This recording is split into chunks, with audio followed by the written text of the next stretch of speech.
Alright guys, happy Monday. About 1:30 we are leaving Irmo, South Carolina, and we are headed to the great state of Washington.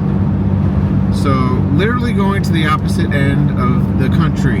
It's going to be a 2-week journey up to Washington to get our custom built camper installed. Believe it or not, it was cheaper than shipping for me to drive up there because the diesel gets 23 miles per gallon. Well, all fuel right now is pretty much at an all-time low because we're about 2 weeks away from Christmas. So from Columbia, South Carolina, I want to avoid all the snow and cold weather and high elevation mountain passes over the Continental Divide.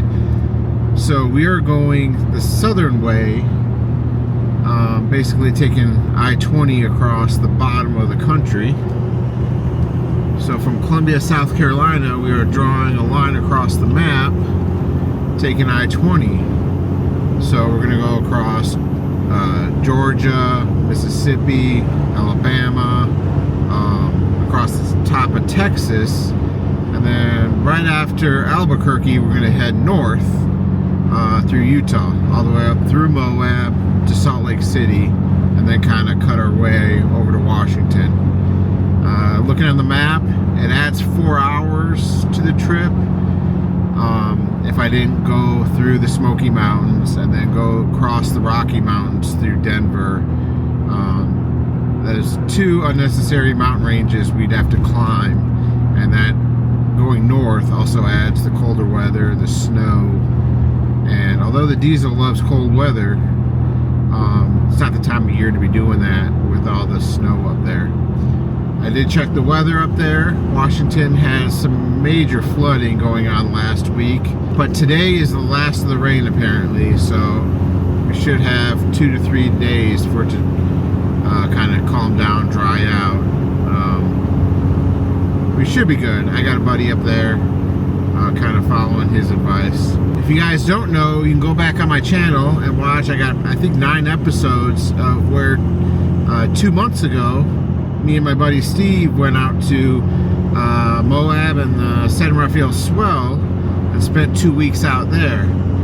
We had a great time. We went to Independence Overland. Tyler, he had a Patreon meetup. We hit that on the way back.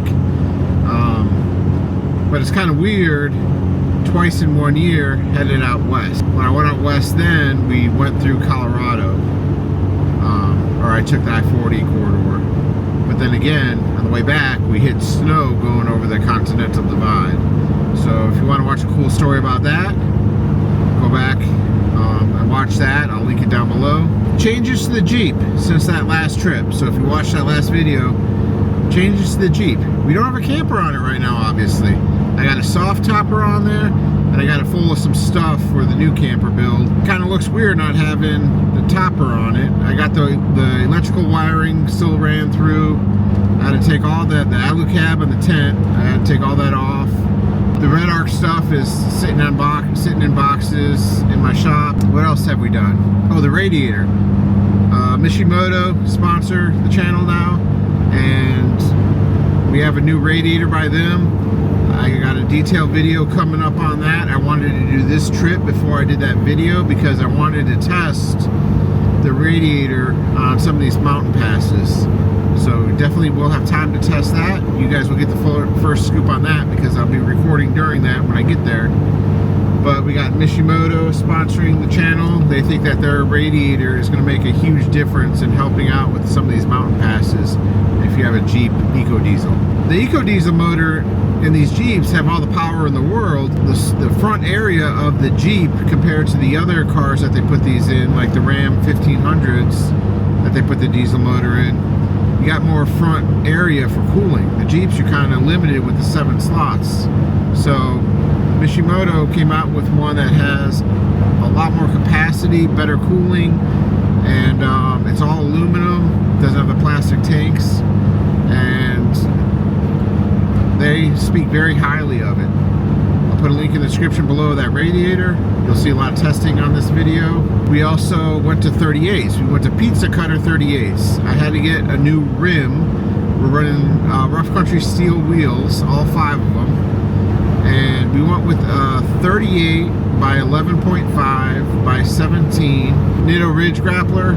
Not only did we go from a mud terrain, before this I had a 37-inch by 12.5 17 BFG KM3s, and I've ran the KM3s since like the first time I changed tires on this thing. So we're sitting at 76,000 miles now. I've probably ran them for about for about 70,000 miles. I've ran the KM3s. They're a great tire.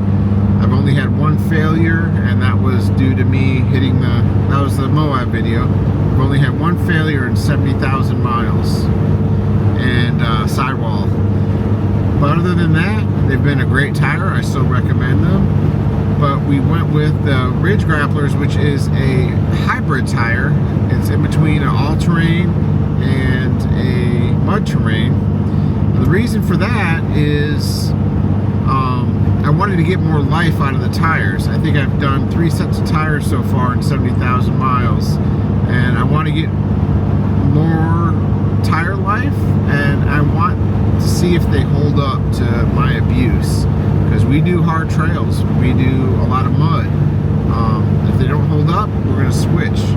But I want to see the comparison in between that and see if they hold up, to see if I have good performance out of the mud. And I can tell you already, they're a lot quieter on the highway, going up to a 38 from a 37. We're going to do a fuel mileage test this trip to see what the fuel mileage drop is. But being a skinnier tire, they actually weigh less. And it's pretty much going to be a wash, because I did gain some weight with the steel wheels compared to the AEV wheels that I took off. But I went to the steel wheels because I needed that a little bit more of a poke out and back spacing for the TerraFlex big brake kit, which we'll eventually get to. But I do need to upgrade the brakes on this. It does stop well, but in 4 low with the gearing, it's a crazy amount of torque when braking. So we are gonna upgrade the brakes eventually. These are a lot quieter on the highway. We should get better miles per gallon, but we shall see. The front grille, we went to the 2024 style front grille, and it's all Raptor lined. I got the whole kit from, I'll link it in the description. It's Yodo Works, I believe. The paint quality of the Raptor liner is phenomenal. It's factory finish, like it is really good. So I definitely recommend that. The fit and finish is good, and there's definitely a lot more airflow across the radiator with that upgrade. Sticky vinyls, link down below. Sticky vinyls, we replaced the front hood vinyl. You're only going to get about 3-4 years of the top mounted vinyls on these, and it was hard to get off. But we got a new vinyl on the front, and I also picked up some side vinyls from them for the sides. The vinyl on the tailgate of Black Bear Pass, that's still looking good, looking new, so I didn't replace that. I'm gonna plan on driving until I get tired, pull over for a hotel. Our install date is Saturday, today's Monday. I got a hotel Friday next in Washington, next to the install place. So between here and there, we're gonna have some fun. I do gotta pick up washer fluid, and I'm gonna do a weigh station, because I'm going to weigh the Jeep as is now without the camper, and then we'll weigh it with the camper and the junk drawer bed system that Lone Peak offers. I think we're probably going to be the first Gladiator to have that, which reminds me, I got to call them real quick. Just got off the phone with Lone Peak. We're good to go on the camper, and the drawer system, the junk drawer, whatever. It will be done by Friday, they promise. They're finishing it up now. It is the first junk drawer system for a Jeep Gladiator. So there was a little bit of R&D that had to go into it, and they called and asked if I had bed stiffeners installed, which I've never seen bed stiffeners for a Gladiator. I know that was popular in the Tacomas and my Tundra I used to have, but I don't think I've ever seen bed stiffeners for a Gladiator. If any of you guys have bed stiffeners, List them down below in the comments so I can see them, but I've never seen those, and I've never had a problem with the tailgate with the gap changing with the camper and all that. So interesting. They're excited. There's a ride after the Saturday install, so they had to change it up a little bit because of all the flooding going on, but they said that they're unaffected and good to go. So on to the weigh station. I think this should be our next stop.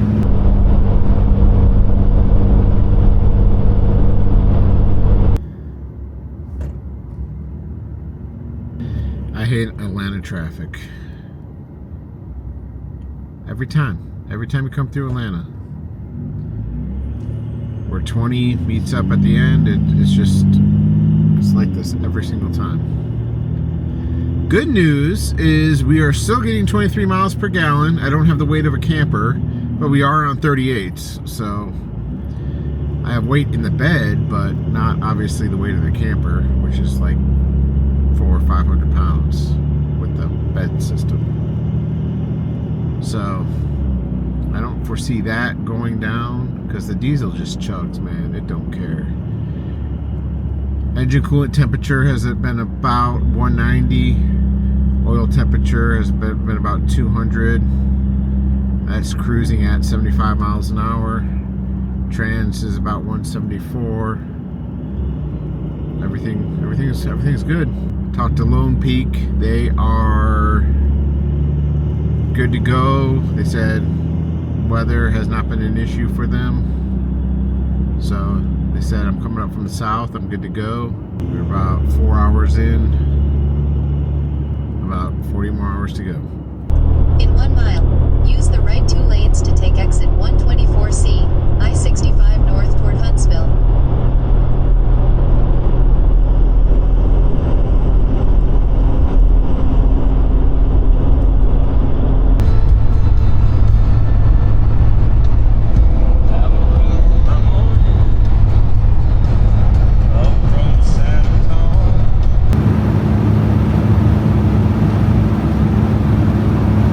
Good morning.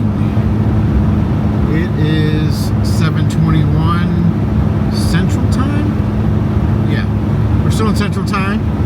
We just crossed into the great state of Texas, and we drove through the night. A lot of fog in Oklahoma. It dropped just below freezing.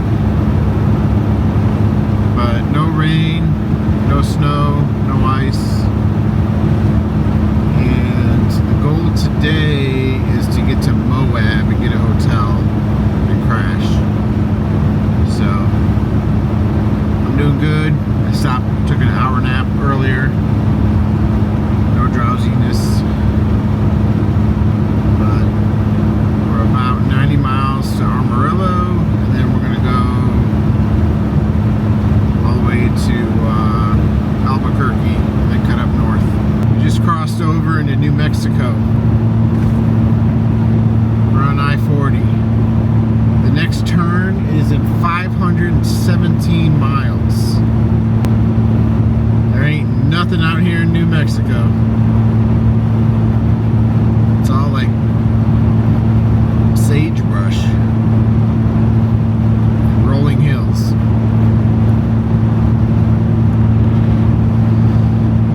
We're now 2 hours behind Eastern Coast, so that's what, mountain time? Yeah. So we're mountain time now. We're gonna end up in Pacific time tomorrow. So it has me arriving in Moab at 5:30.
hour south of Moab. So we're headed to Shiprock and then Moab. Probably grab a burger from Maltz and just crash.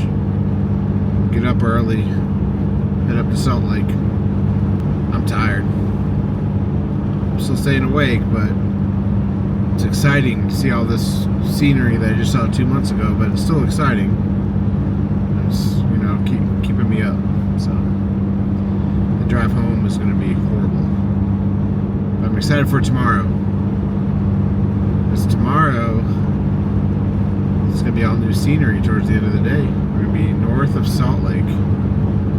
So 2 years ago we went up to Salt Lake, camped up there. But then we went to the right all the way up to Montana. Now we're going to the left all the way through Idaho and up to Washington. So see how bad the floods and storm damage is. How do you live with this?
Alright guys, that does it for this video. Hit that notification bell to get notified for next week when we spend a day exploring some sites in Moab, and then head on over to Washington where we get caught in a snowstorm up on a pass.